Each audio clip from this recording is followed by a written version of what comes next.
Akshay Jatia, who is the Executive Director at Westlife Foodworld, now joins us on the show to talk about the growth roadmap down the line. Good to have you on board. How has the demand been in Q2 and what's the outlook when it comes to the festive demand, in particular the World Cup trends? While I won't make forward-looking statements, I'll talk about Q2 specifically. You are seeing a softening in the demand environment. Seasonality has come back into play where, now customers are behaving basis the seasonal trends we used to see pre-COVID. You've seen kind of extended fasting periods of Shravan. You've seen Shraddh.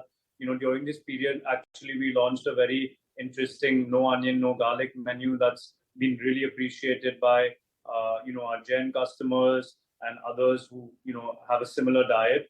And, we've basically done everything that we can to delight our customers. As a result, we've recorded, quite differentiated numbers from our point of view. And we're optimistic about Q3 because of the festive season as well as the World Cup, like you rightly mentioned. So you will definitely see customers coming out more. The festive season usually, brings that out. We have a very exciting set of promotions lined up. We have something called the Cheese Festival, where we'll be talking about our flagship product, McCheese, but at the same time, we've launched a limited time burger too, which is of an Italian format. Our desserts, our McCafe, and our value platform, of 179, along with our offer platform on our McDonald's app continues. So we have a plethora of strategic as well as tactical interventions to ensure that Q3 goes well. Right. Akshay, your peers are saying that consumers are moving to lower price point products as well. Is that something that you're as well seeing, down trading? So I think it's two things. One is value for money, and that doesn't only mean price points. It also means what you're offering at that price point in terms of both product and experience. And second, it's about occasion.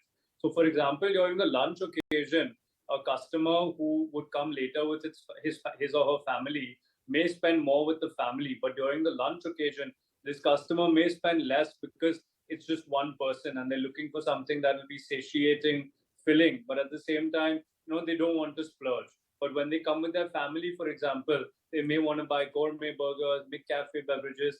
So I think having products across the spectrum at the right price points and giving customers value, both through product quality, fillingness, as well as the experience we offer them in our restaurants as well as at their homes. I think that is what's important to prevent, any sort of down trading. The brand needs to be very strong. Akshay, but when we look at your same-store sales growth parameter, that's come in at 1%, much lower to what you've delivered in the past few quarters. What factors impacted this and what's the target for FY24? Because last time you'd spoken about high single-digit same-store sales growth. So again, like if you look at our last 4 to 5 year CAGR, we've been differentiated high single-digit to double-digit SSSGs, in fact. And I think that, again, you have to look at it over a time period. Like I said, quarter on quarter, which may include, a quarter in FY24 or a quarter or two in FY24, where you may see lower SSSG than that high single-digit number that we've declared, right? But again, we've declared it over a 5-year period. And that is what we are optimistic to deliver. But like I said, Q3, we have a plethora of initiatives, both strategic and tactical, to ensure that we offer value for money to our customers. Our brand has never been stronger. And I think, Q4 also, we will have, similar initiatives in place. So our endeavor is to deliver on that high single-digit SSSG, but you will see blips here and there. Right. Your sales per store has also seen a decline, right, of over 2%. What's impacted it? And do you think any recovery is going to come by in the second half? So like I said, the blips are there. And this quarter, you have seen it kind of fall a little bit. But last quarter, again, where, a lot of competition and peers and the industry was talking about softening, again, you saw pretty healthy sales per store number.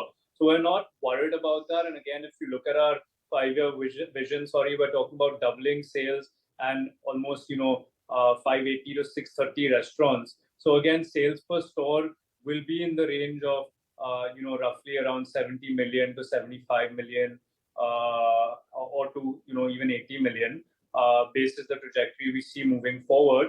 and we're already quite close to that number. And even as we're adding almost double the number of restaurants, we're confident about growing that number.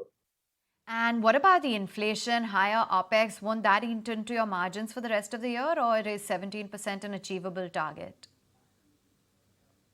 No, so it actually doesn't work like that. As we open number of restaurants in the second half of the year, store operating months are in fact less. So while you will have fixed costs being added, we also see a lot of these stores opening at high volumes.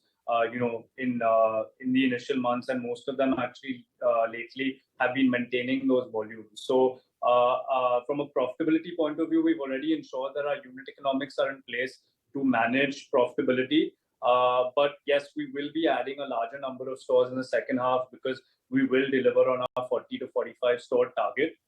So I think that with unit economics being in place, with our brand being as strong as it is, you will obviously see capex at roughly around 200 to 250 crores for the year, which will include all our new stores as well as initiatives like maybe buying land, etc. But we also will ensure that profitability is intact and sales growth continues to deliver.